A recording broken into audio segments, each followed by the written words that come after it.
Good. Welcome to the video lecture series of Basic Electronics, module number 1, lecture number 5. Today we are going to study about the another application of a PN junction diode, that is rectifier. In that rectifier, we have two different types of rectifier. One is half wave rectifier and full wave rectifier. Basically, when we try to define the this rectifier, okay, it's a kind of an application where we can make use of a normal PN junction diode and any conversion, okay, that is from an alternating current to a direct current, or simply we can say an AC to DC can be converted by making use of rectifier. If you just look at here, okay, it's a type of a device where we can convert a given input AC voltage to a DC voltage. Okay, we have a lot of applications in the today's real time where we just require a DC voltage, not an AC voltage. Okay, but basically, when you just look at this alternating current, it is 230 volt, 50 hertz of supply. But the device which we require is depending on the application. It can be your 5 volt, 12 volt, 10 volt, or even 15 volt DC supply. Okay, you can just take an example of your mobile charger where the input to the mobile charger is 230 volt supply, but the output, that particular charger will give you something around some 5 volt or 2.5 volt of DC supply, okay, which is required for our mobile phone. So basically, a device which converts an AC voltage into a DC voltage is called a rectifier, or it can also be defined as a rectifier is an electrical device which offers a low resistance to the current in one direction, but a high resistance to the current in the opposite direction. Okay, the meaning of this particular sentence says that if I say this is a normal PN junction diode, which is a unidirectional is nothing but the flow of charge of, or the flow of carriers, or the flow of the electrons will be in only one direction. So when the current flows through anode to cathode, it offers a very low resistance. So when this diode offers the low resistance, we say the diode is in closed switch, like this. Okay, so the amount of current here will be I. If this particular circuit diagram or an electrical device which offers a high resistance in the opposite direction, then we say that the diode is in open circuit. We don't have any connection between anode and cathode, so the amount of current flowing through this diode is equal to 0. So that is why the reason the diode is always said to be operated under only one direction. So it is a unidirectional device. So once we try to understand the concept of the rectifier, then this rectifier can be classified into three different type of circuits, that is half wave rectifier, full wave rectifier, and full wave bridge rectifier. So let us see how half wave rectifier is constructed by making use of a normal PN junction diode. If you look at this diagram here, okay, so input is taken from a transformer. Here you can see there are two different windings. One is a primary winding, or you can say the primary of the transformer, okay, primary, and it is secondary. It is secondary of the transformer, and the transformer which we use here is a step down transformer.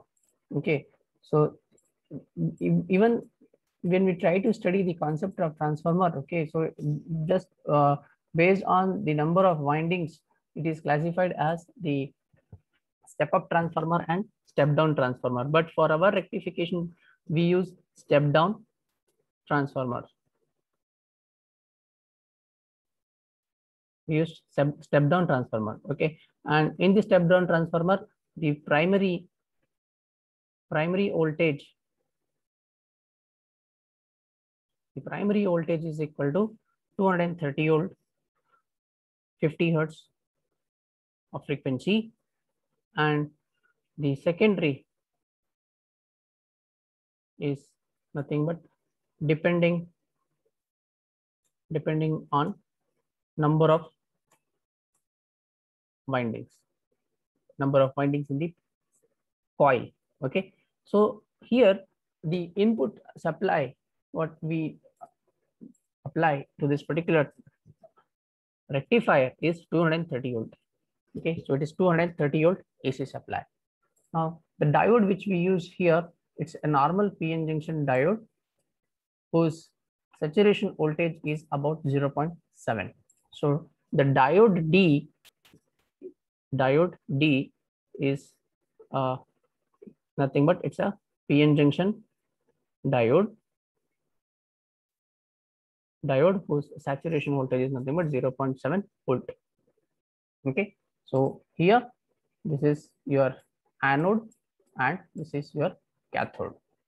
So the terminal A is assumed to have a positive terminal and the terminal B is assumed to have the negative terminal. Okay, so what is happening in this half wave rectifier is when you apply this 230 volt of input supply, there is an electric field which is induced, okay, from primary to secondary of the transformer. So now the input voltage, this will be our new input voltage, that is VI. So how much will be the VI? VI will be equal to, depending on the number of windings. So it can be your AC 12 volt AC. Okay, so even we try to take the even we have some different type of transform step down transformer where the particular voltage which is defined will be as equal to like 12 or 15 Okay, so if I say that the transformer windings will be W is sorry, the transformer T can be taken as 12 0 12. Okay, you can take even 15 also, 15 0 15 0 15. Okay, and sometimes even we can take it like this also, 30 0 and 30. Okay, so it means the output voltage of your secondary of the transformer will be equal to, either it can be equal to 12 volt or it can be 15 volt or it can be 30 volt, but all the values what we get here, they all are AC, not DC. So DC voltage is obtained at the output terminal or the output pin of this particular circuit diagram, which is nothing but V0, or you can simply call as V out. Okay, so once I apply the 230 volt of supply, okay, so during here we consider the two different cases. Okay, the first case will be when the terminal A is positive and the terminal B is negative. Okay, so here the cases will be two cases. So if I say the case 1 is equal to, okay, A is positive and terminal B is negative. Okay, so when A is positive and B is said to be negative, it means that positive of the secondary of the transformer is applied to anode of the diode and the negative of the transformer is applied to the cathode of the diode. So when you find this kind of position of the position or the terminals across the diode, we say that the diode is said to be under the forward bias. So in case 1, when A is positive and B is negative, okay, so diode is forward bias. We say that the diode is forward bias. Okay, so what is happening under the forward bias condition? So your diode will conduct. Okay, so your diode will conduct. Conduct is nothing but it allows the flow of charge pass through that particular circuit diagram. So when you try to compare the case 1 in this particular graph, okay, this is nothing but our input signal, which is a sinusoidal signal. Okay, you can see it starts from 0, pi, 2 pi and 3 pi. Okay, so input voltage, it is the maximum input voltage is represented by Vm, or sometimes you can take it as a Vmax. Okay, Vmax, and this can be your V minimum. So what is happening during the positive half cycle of the input cycle?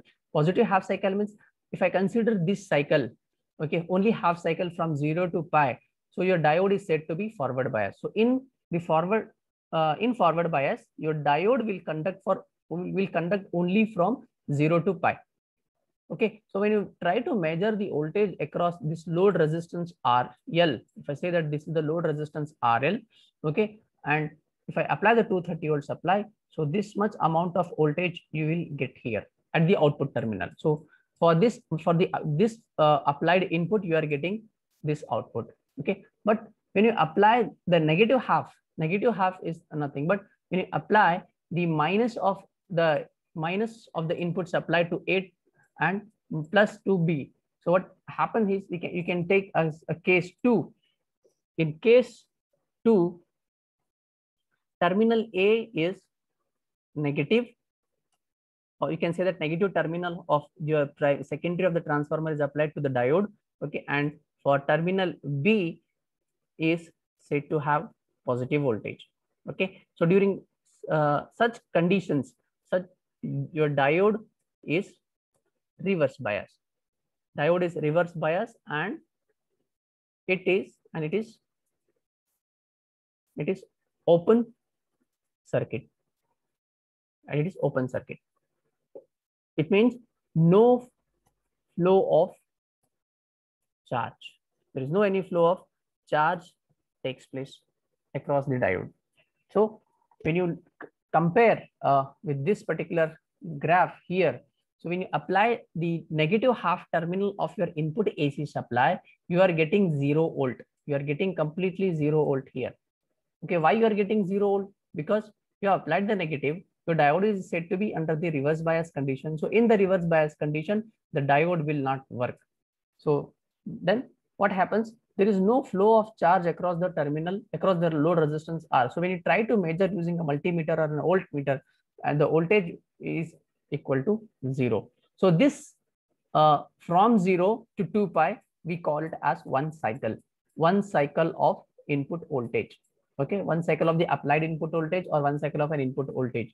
Okay, so when my input signal reaches to a 2 pi, now again the cycle repeats. So from 2 pi to 3 pi, A becomes positive, B becomes negative. Now the diode is said to be forward bias. So again, case 1 will be applied. So for an input voltage from 0 to 2, from 2 pi to 3 pi, you are getting a positive half. There is an input voltage over here. So therefore, for this, again, we have an output voltage from 2 pi to 3 pi.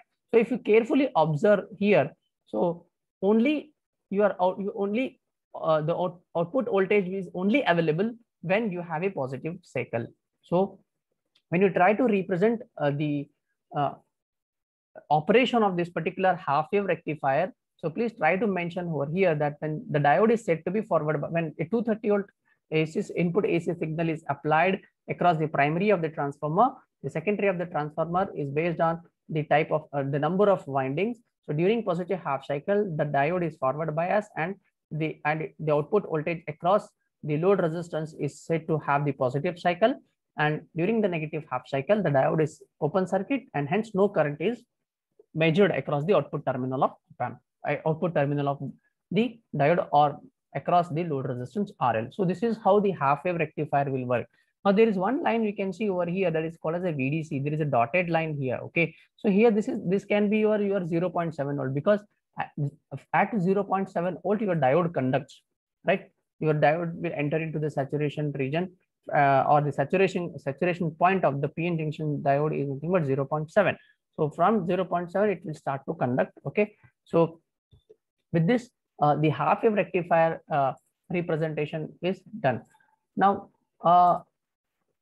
this you can say that is what the step down transformer. There are a lot of applications are there. You can just take an example of the mobile charger. Okay, in the electronics laboratory, okay, we have different types of transformers. Okay, and I can give a one real-time example for the step down transformer is nothing but your mobile charger, your basic mobile charger. Because what we are trying to do in the mobile, what we're trying to do from that particular charges, we're trying to charge our DC voltage. Okay, and one more thing, I have written here is a 230 volt of AC supply. Okay, so what will be the output voltage across your load resistance? It is DC voltage. So your V out is equal to, it's a DC voltage. So it's a DC voltage. Okay, and one more thing, it's not a pure DC voltage, it is pulsating DC voltage. So it is, so please mention as pulsating DC voltage. The meaning of here, the output, why the output voltage is having the pulsating DC voltage? Because we don't have any other components in the circuit diagram like resistance, like the capacitor, which is used for the filtering purposes. Okay, so there is a possibility when you try to measure the output voltage across the load resistance, you may have some kind of ripples. So ripple is nothing but it's an unwanted disturbances, or simply you can say as a noise. So ripples is also called as simply noise. Okay, it can be your internally generated noise because of the devices, or it can be from environmental changes, or it is also possible from the ICs or the device components. So always we try to suppress that particular type of noise. How we try to do is we make use of some filters. Okay, there are a lot of filters are available. We have the capacitor filter, okay, and some other filters where we try to suppress the noise. Okay, we try to eliminate the noise.